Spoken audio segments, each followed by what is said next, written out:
낭독과 함께 성경 읽기. 오늘은 마가복음 제9장 10월 6일 화요일입니다.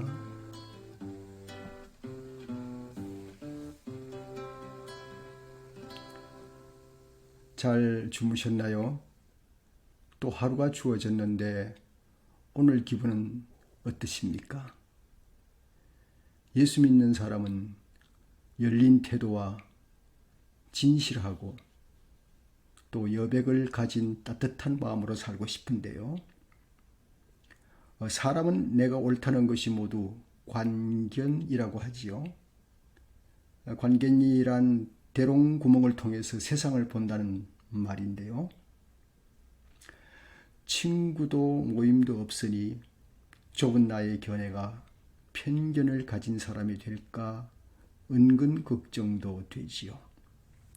그래서 오늘도 말씀 앞으로 와 봅니다.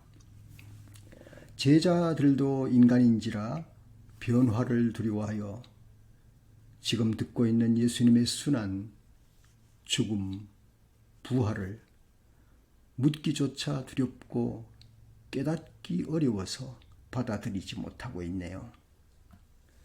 그리고 손과 발, 눈, 육신으로 짓는 죄, 유혹의 중요성을 피력하십니다. 기도만이, 믿는 사람만이 모든 것의 해결점이라고 가르쳐 주십니다. 이제 1절로 들어갑니다. 제9장. 또 예수께서 그들에게 말씀하셨다. 내가 진정으로 너희에게 말한다. 여기에 서 있는 사람들 가운데는 죽기 전에 하나님의 나라가 권능을 떨치며 와 있는 것을 볼 사람들도 있다. 그리고 엿새 뒤에 예수께서 베드로와 야고보와 요한만을 데리고 따로 높은 산으로 가셨다. 그런데 그들이 보는 앞에서 그의 모습이 변하였다. 그 옷은 세상의 어떤 빨래꾼이라도 그렇게 희게 할 수 없을 만큼 새하얗게 빛났다. 그리고 엘리야가 모세와 함께 그들에게 나타나더니 예수와 말을 주고받았다. 그래서 베드로가 예수께 말하였다. 랍비님, 우리가 여기에 있는 것이 좋겠습니다. 우리가 초막 셋을 지어서 하나는 랍비님을, 하나는 모세를, 하나는 엘리야를 모시겠습니다. 베드로는 무슨 말을 해야 할지, 해야 좋을지 몰라서 이런 말을 했던 것이다. 제자들이 겁에 질렸기 때문이다. 그런데 구름이 일어나서 그들을 뒤덮었다. 그리고 구름 속에서 소리가 났다. 이는 내 사랑하는 아들이다. 너희는 그의 말을 들으라. 그들이 문득 둘러보았으나 아무도 없고 예수님만 그들과 함께 계셨다. 그들이 산에서 내려올 때에 예수께서는 그들에게 명하시어 인자가 죽은 사람들 가운데서 살아날 때까지는 본 것을 아무에게도 이야기하지 말라고 하셨다. 그들은 이 말씀을 간직하고 죽은 사람들 가운데서 살아난다는 것이 무슨 뜻인가를 서로 물었다. 그들이 예수께 묻기를 어찌하여 율법학자들은 엘리야가 먼저 와야 한다고 합니까? 하니 예수께서 그들에게 말씀하셨다. 확실히 엘리야가 먼저 와서 모든 것을 회복한다. 그런데 인자가 많은 고난을 받고 멸시를 당할 것이라고 기록한 것은 어찌된 일이냐? 내가 너희에게 말한다. 엘리야는 이미 왔다. 그런데 그를 두고 기록한 대로 사람들은 그를 함부로 대하였다. 그들이 다른 제자들에게 와서 보니 큰 무리가 그 제자들을 둘러싸고 있고 율법학자들이 그들과 논쟁을 하고 있었다. 온 무리가 곧 예수를 보고서는 몹시 놀라 달려와서 인사하였다. 예수께서 그들에게 물으셨다. 너희는 그들과 무슨 논쟁을 하고 있느냐? 무리 가운데 한 사람이 예수께 대답하였다. 선생님, 내 아들이 선생님께 데려왔습니다. 그 아이는 말을 못하게 하는 귀신이 들려 있습니다. 어디서나 귀신이 아이를 사로잡으면 아이는 거꾸로 떨입니다. 그러면 아이는 거품을 흘리며 이를 갈며 몸이 뻣뻣해집니다. 그래서 선생님의 제자들에게 그 귀신을 쫓아내달라고 했으나 그들은 쫓아내지 못했습니다. 예수께서 그들에게 말씀하셨다. 아, 믿음이 없는 세대여, 내가 언제까지 너희와 함께 있어야 하겠느냐? 내가 언제까지 너희에게 참아야 하겠느냐? 아이를 내게 데려오너라. 그래서 그들이 아이를 예수께 데려왔다.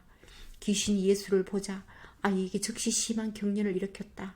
아이는 땅에 넘어져서 거품을 흘리면서 뒹굴었다. 예수께서 그 아버지에게 물으셨다. 아이가 이렇게 된 지 얼마나 되었느냐? 그가 대답하였다. 어릴 때부터입니다. 귀신이 이 아이를 죽이려고 여러 번 불속에도 던지고 물속에도 던져졌습니다. 하실 수 있으면 우리 아이를 불쌍히 여기시고 도와주십시오. 예수께서 그에게 말씀하셨다. 할 수 있으면이 무슨 말이냐? 믿는 사람에게는 모든 일이 가능하다. 그 아이 아버지는 큰 소리로 외쳐 말했다. 내가 믿습니다. 믿음 없는 나를 도와주십시오.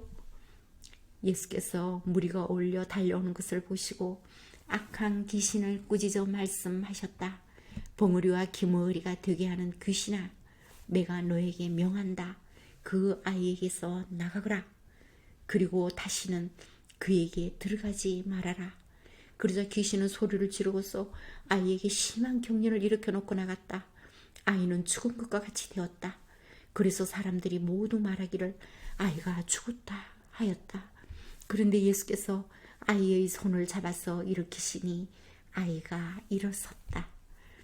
예수께서 집 안으로 들어가시니 제자들이 따로 그에게 물어보았다. 왜 우리는 귀신을 쫓아내지 못했습니까? 예수께서 그들에게 대답하셨다. 이런 부류는 기도로 쫓아내지 않고는 어떤 수로도 쫓아낼 수 없다. 그들은 거기에서 나와서 갈릴리를 가로질러 가고 있었다. 예수께서는 이것을 남들이 알기를 바라지 않으셨다. 그것은 예수께서 제자들을 가르치시며 인자가 사람들의 손에 넘어가고 사람들이 그를 죽이고 그가 죽임을 당하고 나서 사흘 후에 살아날 것이라고 그들에게 말씀하고 계셨기 때문이다. 그러나 제자들은 그 말씀을 깨닫지 못하였고 예수께 묻기조차 두려워하였다. 그들은 가브나움으로 갔다. 예수께서 집안에 계실 때에 제자들에게 물으셨다. 너희가 길에서 무슨 일로 다투었느냐? 제자들은 잠잠하였다. 그들은 길에서 누가 가장 큰 사람이냐 하는 것으로 서로 다투었던 것이다. 예수께서 앉으신 다음에 12 제자를 불러놓고 그들에게 말씀하셨다. 누구든지 첫째가 되고자 하면 그는 모든 사람의 꼴찌가 되어서 모든 사람을 섬겨야 한다. 그리고 어린아이 하나를 데려다가 그들 가운데 세우신 다음에 그를 껴안아 주시고 그들에게 말씀하셨다. 누구든지 내 이름으로 이런 어린이들 가운데 하나를 영접하면 그는 나를 영접하는 것이요. 누구든지 나를 영접하는 사람은 나를 영접하는 것보다 나를 보내신 분을 영접하는 것이다. 요한이 예수께 말하였다. 선생님, 어떤 사람이 선생님의 이름으로 귀신들을 쫓아내는 것을 우리가 보았습니다. 그런데 그 사람은 우리를 따르는 사람이 아니므로 우리는 그가 그런 일을 하지 못하게 막았습니다. 그러나 예수께서는 이렇게 말씀하셨다. 막지 말아라. 내 이름으로 기적을 행하고 나서 쉬 나를 욕할 사람은 아무도 없기 때문이다. 우리를 반대하지 않는 사람은 우리를 지지하는 사람이다. 내가 진정으로 너희에게 말한다. 너희가 그리스도의 사람이라고 했어. 너희에게 물 한 잔이라도 주는 사람은 절대로 자기가 받을 상을 잊지 않을 것이다. 또 나를 믿는 이 작은 사람들 가운데서 하나라도 죄짓게 하는 사람은 차라리 그 목에 큰 맷돌을 달고 바다에 빠지는 편이 낫다. 내 손이 너를 죄짓게 하거든 그것을 찍어버려라. 내가 2 손을 가지고 지옥에 곧 꺼지지 않는 불 속에 들어가는 것보다 차라리 한 손으로 잃은 채로 생명에 들어가는 것이 낫다. 내 발이 너를 죄짓게 하거든 그것을 찍어버려라. 내가 2 발로 가지고 지옥에 들어가는 것보다 차라리 한 발은 잃었으나 생명에 들어가는 것이 낫다. 또 내 눈이 너를 죄짓게 하거든 그것을 빼어버려라.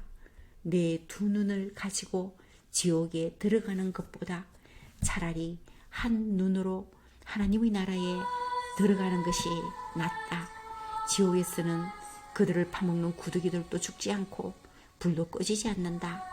모든 사람이 다 소금에 절이듯 불에 절여질 것이다. 소금은 좋은 것이다. 그러나 소금이 짠맛을 잃으면 너희가 무엇으로 그것을 짜게 하겠느냐? 너희는 너희 가운데 소금을 쳐 두어서 서로 화목하게 지내어라.